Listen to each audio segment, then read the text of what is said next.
Our conversation now is moving to what is the role of the principal in providing the right kind of environment in a school where the principal is the instructional leader for the needs of the English learners. The principal's role is absolutely huge, and I often feel that they're the real pivotal point. As the principal goes with regards to their instructional leadership, so goes the site.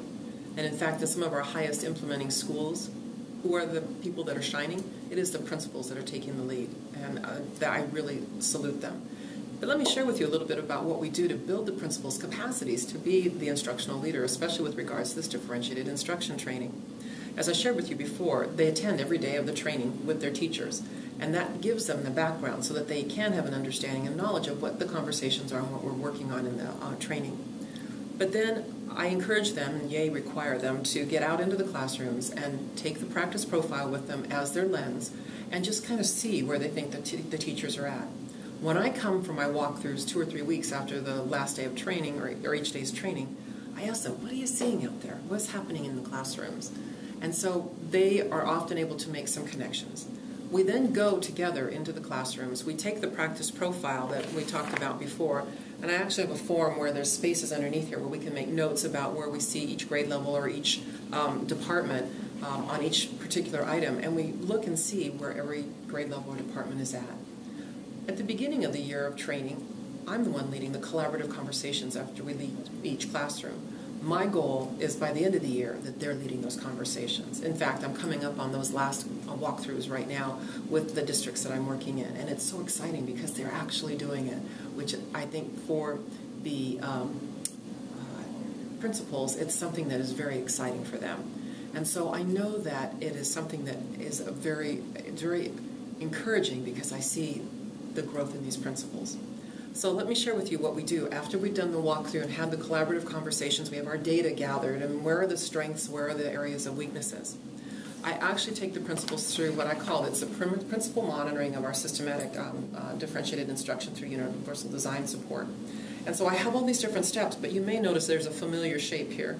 I actually have them take their data and we talk about either their grade levels or their departments, and sometimes their grade level / department, and they place them on an RTI model with their benchmark or their teachers or their grade levels or their departments that are more proficient or have higher levels of implementation here, those that just need a little bit of support but are showing some movement, and then those that are at more intensive level which need probably one-on-one conversations and support from the principal.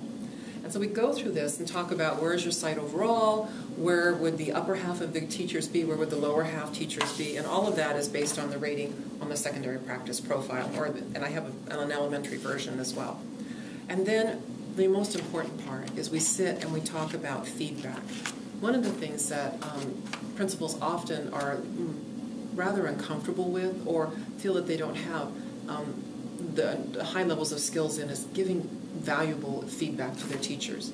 Oftentimes it's constrained somewhat by the contract language and the relationship with the unions, but every teacher, by and large, really desires to get feedback on what they're doing, especially if they're making the effort to engage in this kind of an initiative to really support all students. So on our second page here, we actually break it apart. Here's one for secondary where it's language, arts, math, history, social science, and science.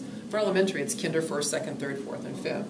But they plan a specific feedback, and with me supporting them and kind of, identifying and shaping that feedback here, and what kind of support they'll be able to do, to provide.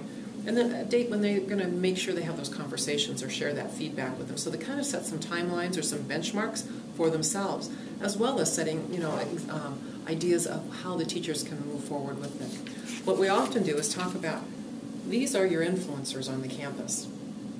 These guys need a little bit of help. How can you get these guys to influence your Tier 1, to influence your Tier 2, to help them along? Is there some way that they can get into those other teachers' classrooms, your Tier 1 classrooms, to be able to see some of those things going on? And then how can you harness all of the resources you have here at your site to help influence these teachers at Tier 3? And so those are some of the conversations we have. Then we talk about, what is specific feedback that you may want to give to individual teachers, some that are a little bit, are not quite where everybody else is in their grade level or their department on the practice profile. How would you might consider approaching them? What kind of benchmarks would you give them? What kind of support are you going to offer them to help them get to where you're asking them to go? And so they have to go ahead and have a plan for that and a due date for when they talk with the teacher and when they're going to go back and visit that particular teacher. And then I encourage them to do several walkthroughs of all of their classrooms before I come for the next round of walkthroughs. And they actually talk about what they've decided were the goals and what they'll look at specifically for each grade level or department. So what I've done is given them a structure or a framework on how to monitor this this system that they're trying to put in place to differentiate for their teachers, and it becomes a very powerful tool for them. It's interesting because what you've not only done is give them a structure for how to look at what's going on, but by having the coaching for the principal, you put them in the same position they're putting the teachers in, of knowing they have to report back to somebody. And it builds an accountability that is positive, but nevertheless it is accountability. One of the things I'd like the students to really understand is where we need to continue to move in education is we all need coaching. Everyone needs coaching. Absolutely. Because no matter what our intent is, you need that outside person to sit and help plan with you, strategize with you.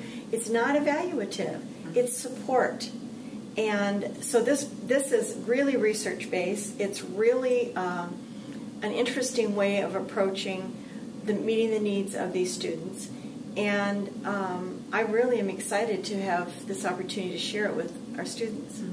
Let me show you, in closing, just one example of leadership that had a huge effect at a site. Let's move that to the next video. Okay.